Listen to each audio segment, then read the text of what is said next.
vous salue tous au nom de Jésus-Christ. Amen, amen. Nous sommes encore là pour continuer notre méditation sur la vie de Joseph.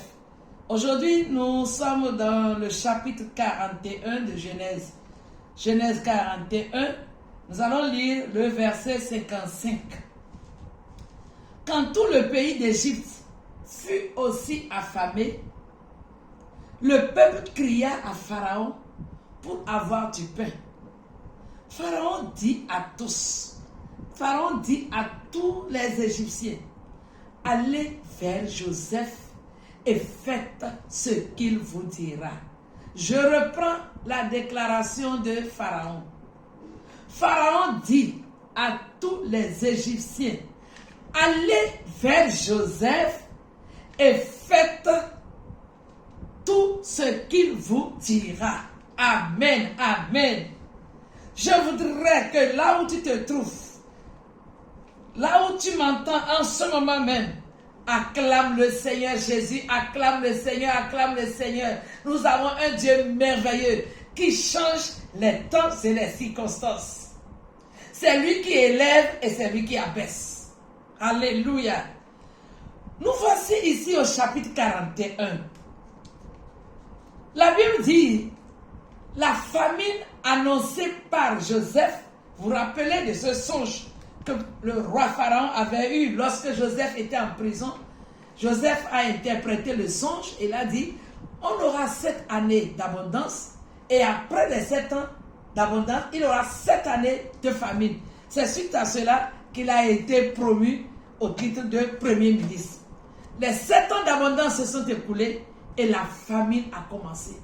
La famine était si sévère dans toutes les nations.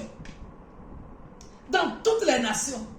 Et la Bible dit, quand la famine a commencé, les Égyptiens ont crié à leur roi Pharaon. Et Pharaon leur dit, allez vers Joseph. C'est ça le thème de notre méditation. Allez vers Joseph. Alléluia. Pharaon même, roi de l'Égypte, dit à ses compatriotes, si vous voulez du pain, allez vers Joseph.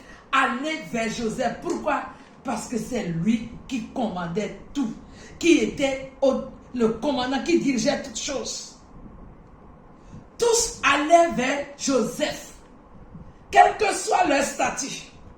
Les grands officiers de l'Égypte.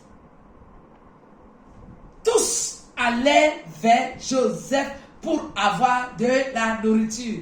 Et je me suis dit, certainement que si Potiphar et sa femme vivaient encore, Madame Potiphar, qui avait accusé Joseph, elle aussi va aller vers Joseph pour supplier. Donne-moi un peu de nourriture. Alléluia. Voilà ce que notre Dieu est capable de faire. Voilà ce que notre Dieu est capable de faire. Et qu'est-ce que je veux retenir par là? Et qu'est-ce que le Seigneur veut nous donner comme leçon à partir de ce verset? La fidélité à Dieu n'est jamais une perte. La fidélité à Dieu n'est jamais une perte. Non. C'est parce que Joseph a gardé sa fidélité à Dieu que Dieu l'a élevé à ce niveau-là. Et ce matin, je m'adresse à tous ceux qui travaillent dans les administrations publiques, qui travaillent dans les entreprises. Frères, sœurs, ne copiez pas le mal. Ne faites pas comme les autres. Non. Garde ton intégrité. Garde ta fidélité. Quel que soit le prix, garde ta fidélité, garde ton honnêteté, sois intègre, travaille d'une manière consciencieuse. Un jour, ta fidélité sera récompensée. Votre fidélité à Dieu vous imposera un jour partout. Joseph, le voilà aujourd'hui à une position élevée. Pourquoi? À cause de sa fidélité à Dieu. Il a traversé des temps difficiles. Oui, cette fidélité à Dieu lui a coûté la prison. C'est parce qu'il a voulu être fidèle à Dieu en rejetant les avances de Madame Potiphar qui s'est retrouvée en prison. Mais malgré cela, il a continué à être fidèle à Dieu. Et le voilà aujourd'hui Tout le monde va vers Joseph. Un jour, les gens viendront à toi également parce que Dieu te mettra au-dessus de tous. Ils viendront vers toi pour des conseils. Ils viendront vers toi pour avoir des orientations. Ils viendront vers toi. Pourquoi? Parce que tu es supérieur à eux dans tous les domaines. Rappelez-vous de l'histoire de Daniel et de ses amis à Babylone. Quand eux aussi ont pris la décision d'être fidèles à Dieu, quel que soit le prix, la Bible dit quoi? Après 10 jours, ils étaient supérieurs à leurs collègues, 10 fois supérieurs. Ta fidélité à Dieu sera récompensée. Si Joseph s'était mal conduit en Égypte, il ne parviendrait jamais à ce niveau-là.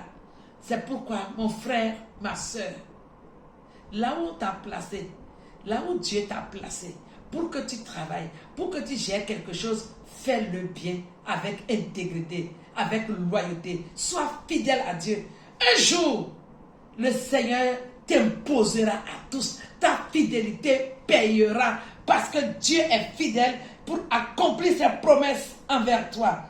Le Seigneur t'élèvera un jour. C'est pourquoi garde ta fidélité et reste fidèle à Dieu. Un jour on dira, allez voir madame telle, allez voir tel monsieur, allez vers celui-ci. Si vous avez besoin de quelque chose, allez voir telle personne. Que Dieu vous bénisse, que Dieu vous bénisse. Shalom, shalom. Agréable semaine.